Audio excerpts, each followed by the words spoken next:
जय हिंद दोस्तों। आइए दोस्तों, आप सभी का फिर से एक नया वीडियो पर स्वागत है। चलिए दोस्तों, आज का हमारा टॉपिक होने वाला है कि बोर्ड परीक्षा में फेल होने से बचने के लिए ये ट्रिक लगाएं। जी हाँ दोस्तों, अगर आप भी बोर्ड एग्जाम से डरते हैं, अगर आप क्लास 10th के स्टूडेंट हैं या 12th के स्टूडेंट हैं, अगर आपका एग्जाम आने वाला है या आप दे चुके हैं, अगर आप देने वाले हैं, तो दोनों स्टूडेंट के लिए ये इंपॉर्टेंट है। जो स्टूडेंट डर रहे हैं, कमजोर हैं, अभी तक कुछ भी नहीं आप लोगों को समझ में आ रहा है, तो बिल्कुल नहीं डरिए, क्योंकि आज का हमारा टॉपिक ही है कि बोर्ड परीक्षा में फेल होने से बचने के लिए ये ट्रिक लगाएं। अगर ये ट्रिक लगा के आते हैं बोर्ड एग्जाम में, तो आप लोग कभी भी फेल नहीं होइएगा। ठीक है, चलिए अगला हमारा पॉइंट है कि अगर आपको कुछ नहीं आता है, मान के चलते हैं अगर आपको कुछ नहीं आता है, तो आप जो है बोर्ड के कॉपी में क्या लिखेंगे और कैसे लिखेंगे, ये भी बहुत मेन इंपोर्टेंट पॉइंट है। जो आपके अंदर ये डर समा जाता है, लेकिन अब से आप लोगों को डरना नहीं है, क्योंकि इस वीडियो को देखने के बाद आप लोग कभी भी बोर्ड एग्जाम का एग्जाम देंगे, फाइनल एग्जाम, तो उसमें आप लोगों को फेल नहीं होना है। ये ट्रिक लेकिन लगा के आना है। ये ट्रिक कोई नहीं बताएगा दोस्तों, देखकर जाइएगा, क्योंकि ये 5 से 7 मिनट का वीडियो होगा और इस 5-7 मिनट में आप लोग एक गाना सुनकर निकल जाते हैं, लेकिन इसको देखने के बाद आप लोगों का लाइफ बन जाएगा। तो ये ट्रिक लगा दो दोस्तों, निश्चित रूप से आप लोग पास कर जाओगे। ठीक है दोस्तों, ये कौन सा ट्रिक है हम आगे बताएंगे, और साथ ही साथ बता दें, अगर ये ट्रिक लगाते हैं तो वहां पर आपको 20 से 30 नंबर ज्यादा मिलेंगे। जी दोस्तों, वीडियो देखने के बाद एक एक चीज आप लोगों को समझ में आ जाएगा। ठीक है, तो उम्मीद करते हैं कि वीडियो आप लोगों को अच्छा लगता होगा। अगर अच्छा लग रहा है, चैनल पर पहली बार आए हैं, तो चैनल को सब्सक्राइब कर लें, और वीडियो अच्छा लगे तो लाइक जरूर करिएगा। ठीक है, तो चलिए दोस्तों, ये ट्रिक क्या है हमारा उसको समझते हैं। तो रूल नंबर फर्स्ट क्या है उसको पहले देखेंगे। दोस्तों, रूल नंबर फर्स्ट देखिए आपके सामने दिया गया है। ये रूल नंबर फर्स्ट बहुत ही इंपॉर्टेंट है। देखिए, बोला गया कि पेपर को ध्यान से 2 से 3 बार जरूर पढ़ें। देखिए क्या होता है कभी कभी कि स्टूडेंट के सामने जैसे ही क्वेश्चन आता है तो वो बनाने में व्यस्त हो जाता है। अब उनको पता भी है या नहीं पता है क्वेश्चन का आंसर, लेकिन वो क्या लिख रहे हैं नहीं लिख रहे हैं उनको पता होगा, लेकिन मुझको नहीं पता है। ठीक है, तो पेपर देखिए, अगर पेपर को आप 2 से 3 बार ध्यान से अगर पढ़ते हैं, चाहे आपका हिंदी का पेपर हो या सामाजिक विज्ञान का पेपर हो, एसएसटी का या साइंस का यानी विज्ञान का पेपर हो, किसी भी सब्जेक्ट का आप एग्जाम दे रहे हैं, तो जैसे आप 2 से 3 बार क्वेश्चन को पढ़ेंगे, तो वो अगर आपके दिमाग में क्वेश्चन ऑटोमेटिक घूमने लगेगा कि इस क्वेश्चन का जवाब ऐसे लिखेंगे, ऐसे लिखना होगा। क्योंकि आप जानते हैं कि आपको बोर्ड एग्जाम में 3 घंटा 15 मिनट का समय दिया जाता है, और ये 3 घंटा 15 मिनट काफी समय है। इतने समय में आप लोग सभी क्वेश्चन का जवाब जरूर देकर आएंगे। तो कहने का मतलब, पेपर को ध्यान से 2 से 3 बार जरूर पढ़ लें, चाहे आपका हिंदी का हो, सोशल साइंस का हो, साइंस का हो, और उसको क्या करें, अपने हिसाब से लिखें। ठीक है, तो इस तरह से लाइन बाय लाइन आपको सुंदर राइटिंग के साथ साफ साफ लिखते हैं, तो वहां पर आपको क्या होगा कि एक भी क्वेश्चन छोड़कर भी नहीं आइएगा, और वहां पर आपको फुल मार्क्स मिलेगा। ठीक है दोस्तों, फुल मार्क्स लेने का यही सब तरीका है जो आप लोगों को नहीं पता है। अगर आप लोगों को अभी अगर देख कर जाते हैं, तो निश्चित रूप से एक भी पेपर में क्वेश्चन भी छोड़ के नहीं आइएगा। ठीक है, और पूरा का पूरा नंबर भी मिलेगा। ठीक है, तो चलिए दोस्तों, रूल नंबर सेकेंड हमारा इंपॉर्टेंट है, उसको पहले समझते हैं। रूल नंबर सेकेंड देखिए दोस्तों, काफी इंपॉर्टेंट है। बोला गया है क्वेश्चन देखकर घबराओ मत। देखिए क्या होता है, कभी कभी स्टूडेंट के सामने जैसे ही क्वेश्चन आता है वो घबरा जाते हैं। अब घबराने से क्या होगा कि जो भी क्वेश्चन आपको याद है वो भी आप लोग भूल जाइएगा। तो डरना क्या है, वहां पर आपको फांसी नहीं दिया जाता है, आपको वहां पर कैद नहीं किया जाता है। आप वहां पर स्वतंत्र हैं एग्जाम देने के लिए। आप सही लिखें गलत लिखें, सही लिखेंगे तो आपको अच्छा मार्क्स मिलेगा, गलत लिखिएगा तो आपको कम मार्क्स मिलेगा, ज्यादा नंबर नहीं मिलेगा। तो क्वेश्चन देखकर बिल्कुल भी नहीं घबराना है, क्योंकि क्वेश्चन निर्जीव होता है, वो आपको मारेगा नहीं, आपको पीटेगा नहीं। ठीक है, उसके बाद अपना जो है आप आत्मविश्वास बनाए रखें कि हम बोर्ड एग्जाम में आए हैं परीक्षा देने के लिए, तो पेपर लिखकर ही जाएंगे। देखिए ये सब हौसला होता है। अगर ये सब हौसला आप इकट्ठा करके अगर एग्जाम हॉल में कॉपी लिखते हैं, तो बिल्कुल एक भी क्वेश्चन को छोड़कर नहीं आइएगा, और A to Z क्वेश्चन को बनाकर आइए। A to Z क्वेश्चन बनाकर आइएगा दोस्तों, कोई भी क्वेश्चन छोड़कर नहीं आइएगा। जो क्वेश्चन नहीं भी आता है उसके लिए भी हम आपको बताएंगे कौन सा ट्रिक लगाना है। तो बिल्कुल भी अपना आत्मविश्वास नहीं खोना है, हिम्मत से काम लेना है। ठीक है, घबराना नहीं है। ठीक ना, वहां पर आपको कोई मारेगा नहीं, कुछ भी नहीं करेगा।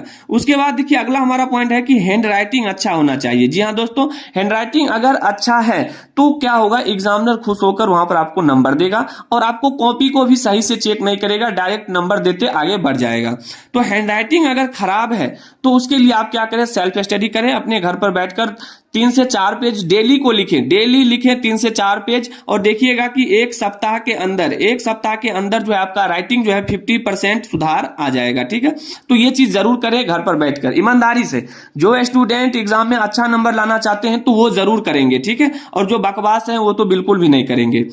अगर आप साफ साफ और सुंदर हैंडराइटिंग के साथ लिखते हैं तो आपको मार्क्स बढ़ जाएंगे। जी हाँ दोस्तों, हम तो वही बात बोल रहे हैं कि अगर आप हैंडराइटिंग साफ साफ लिखते हैं और सुंदर लिखते हैं तो इंप्रेस होंगे कौन? एग्जामिनर। और एग्जामिनर जैसे ही खुश हो जाएंगे, देखेंगे कि स्टूडेंट का जो कॉपी है बहुत अच्छा है, हैंडराइटिंग भी अच्छा है, स्टूडेंट कहीं ना कहीं मेहनत करके आया है, बिल्कुल इनको पूरा नंबर मिलना चाहिए, तो वहां पर आपका नंबर बढ़ जाएगा। और यही सब नंबर बढ़ने के बाद आपको 450 के लमसम ले जाएगा। ठीक है, तो उम्मीद करते हैं कि ये रूल नंबर 2 भी आप लोगों को समझ में आ गया होगा। ठीक है, चलिए अब जो हमारा रूल नंबर 3 है, इंपोर्टेंट है, उसको समझते हैं।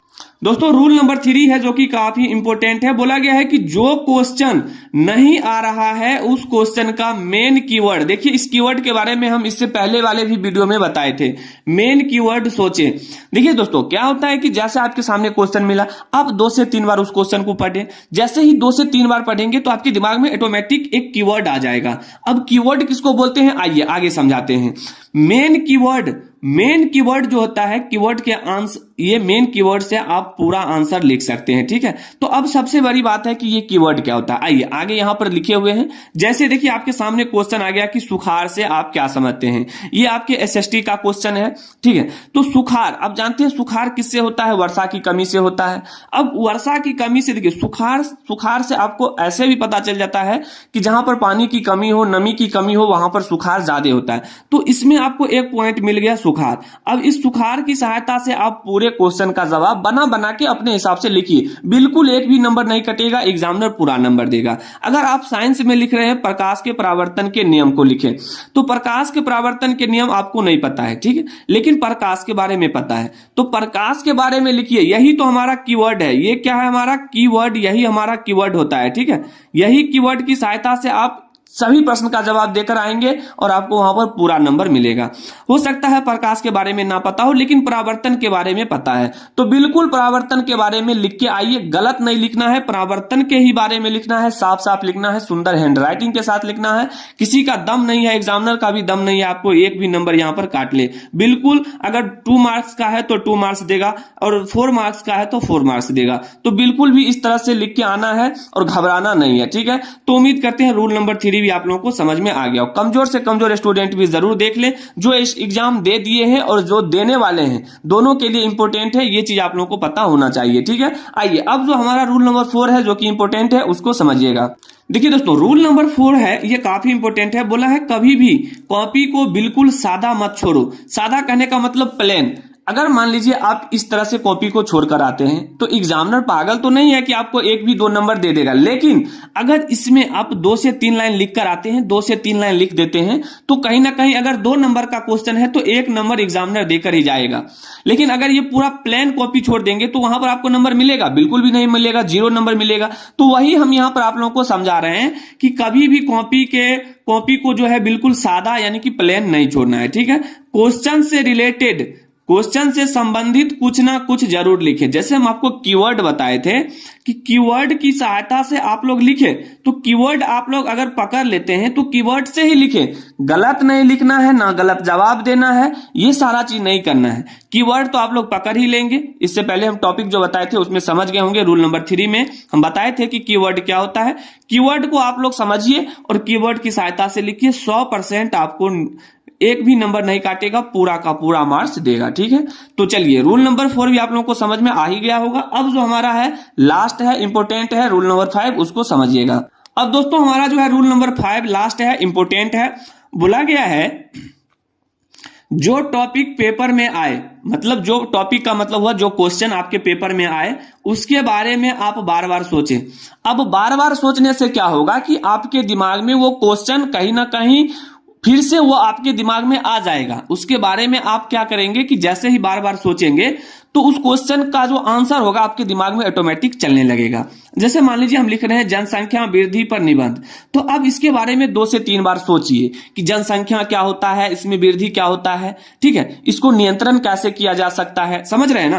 तो जनसंख्या वृद्धि का मतलब वही हुआ, ठीक है, जनसंख्या को रोकना कैसे है, जनसंख्या कम कैसे किया जा सकता है, जनसंख्या पर नियंत्रण कैसे कर सकते हैं। तो ये सारा चीज आपके दिमाग में ऑटोमेटिक चलने लगेगा और बार बार जब तक सोचिएगा। अब ऐसा जनसंख्या वृद्धि पर निबंध, तो ऐसे क्या हो गया, ऐसे में आपको समझ में नहीं आएगा। आएगा। अब जैसे जालियांवाला बाग हत्याकांड, तब इसको 2 से 3 बार सोचिए कि जालियांवाला बाग हत्याकांड ये कैसे हुआ था, किसने करवाया, किस कारण से हुआ था। तो इसके बारे में आप लोगों को दिमाग में बातें चलेगा और इसमें आपको क्या करना है, क्वेश्चन को लिख के आना है। 100% आपको एक भी नंबर एग्जामिनर नहीं काटेगा। और देखिए एग्जामिनर का भी कहना है कि आप अपने मन से लिखिए, किताब वाला भाषा भी मत लिखिए, आप अपने मन से लिखते हैं तो आपको वहां पर फुल मार्क्स मिलेगा। ठीक है, तो बिल्कुल उम्मीद करते हैं आप लोगों को दोस्तों रूल नंबर 5 भी समझ में आ गया होगा। अगर रूल नंबर 5 समझ में आ गया है तो इसी तरह से आप लोगों को क्या करना है कि बोर्ड एग्जाम में पेपर में लिख के आना है। ठीक है, और जो लिख के आएगा बोर्ड एग्जाम में, जो लिख के आएगा, चाहे आप 10th के स्टूडेंट हैं या 12th के स्टूडेंट हैं, कभी भी आप लोग फेल नहीं होइएगा। और फेल होने से बचने का यही आपका शानदार ट्रिक था। उम्मीद करते हैं आप लोग समझ गए होंगे कब आपको कम नंबर मिलता है, कब आपको ज्यादा नंबर मिलता है, आपको क्या करना है, कैसे लिखना है, सारा चीज हम आपको बता दिए हैं। अगर इस तरह से लिखेंगे तो आप लोग कभी भी फेल नहीं होइएगा। तो उम्मीद करते हैं दोस्तों वीडियो अच्छा लगा होगा। वीडियो अच्छा लगा है, चैनल पर पहली बार आए हैं तो चैनल को सब्सक्राइब कर लें। आने वाले बोर्ड एग्जाम से संबंधित सभी टिप्स आप लोगों के पास पहुंचता रहेगा। और आप लोग किस राज्य से हैं कमेंट करना नहीं भूलिएगा। तो मिलते हैं दोस्तों अगले वीडियो में, तब तक के लिए जय हिंद, जय भारत, वंदे मातरम।